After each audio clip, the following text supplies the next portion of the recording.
In the year 1900, there were 5,000 self-made millionaires in America. By the way, all millionaires in America, almost all, are self-made.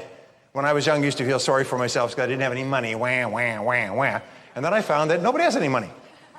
Everybody starts off broke. As a matter of fact, if you look at what the Founding Fathers wrote, the Founding Fathers designed America to be a country where people could come with nothing, basically with satchels of everything they owned off a boat at Ellis Island, and they could start off here and by working hard, and as Chris said, by developing character and talent and working hard, telling the truth, and paying as little taxes as possible, they could eventually become prosperous and successful, if not millionaires. So don't feel sorry for yourself, by the way, if you started off with difficult circumstances. Now, I'm going to get off the track a little bit here, but first point is this, is everybody starts off broke. Most Americans like broke so much they keep going back to it throughout their adult lives, like visiting the old hometown.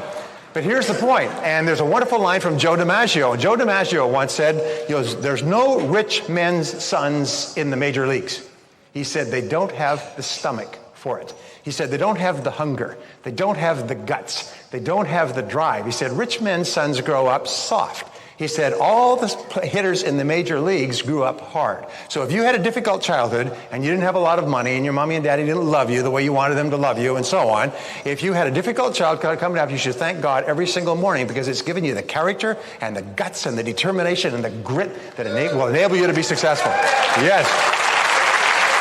The worst thing that can happen is to grow up easy. Grow up hard. If you grow up hard, then you'll always be able to bounce back because you've done this before. Anyway, so there were 5,000 millionaires in 1900. In the year 2000, there were 5 million. By the year 2010, 2020, there'll be 10 or 15 million millionaires. And your job is to be one of those millionaires, and my job is to get you there. Now, here's a question. How many people like to double their income? You say yes? Okay. If I could show you how to do it, would you give it a try? Yes. Now, that is a test question. It's the only test question of the day. Do you know what the average number of times is that a person tries on a new goal before they give up? It's less than 1. Most people give up before they try it even once. Is they say, I'm going to set a new goal and I'm going to dedicate myself to doing this, more of this, less of that. They hear these wonderful talks by Jim and Dennis and Chris, and you hear these wonderful talks. They think, I'm going to make some decisions. But most people don't even try the first time. They talk themselves into it at the seminar, and they talk themselves right back out of it on the way home. And they think of all the reasons why it's not possible. There's a disease that plagues America. It's called excusitis. It's the inflammation of the excuse-making gland. Which is invariably fatal to success. Now, here's the worst thing. Not only do they talk themselves out of it and don't do it, but someone else says, I'm going to do that. I'm going to lose that weight and save that money and start that business and so on. I said, no, it won't work. It won't work. What do you mean it won't work? Well, I thought about doing it once, too. Did you ever do anything about it? No, I didn't, but I knew it wouldn't work. And so they take great delight in talking other people out of it. That's why it's so important to associate and affiliate with the people who are here. One of the things I learned from Jim Rohn many years ago is get around the right people. Get around the right people. If you want to know where the right people are, turn to the left, turn to the right, right? These are the right people. People you associate with, as Chris was saying, your relationships will determine the quality of your life more than any other single factor. So, I have some good news for you. Everybody here is going to double their income. I have it on good statistical evidence. Everybody here is going to double their income.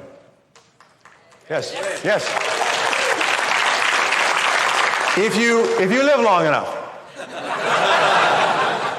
The average person's income goes up in America about 3 to 4% a year. So if you work for another 18 to 22 years, 3 to 4% a year, compound interest, you'll double your income. Is this what you had in mind? Say no. No. When do we want to do it?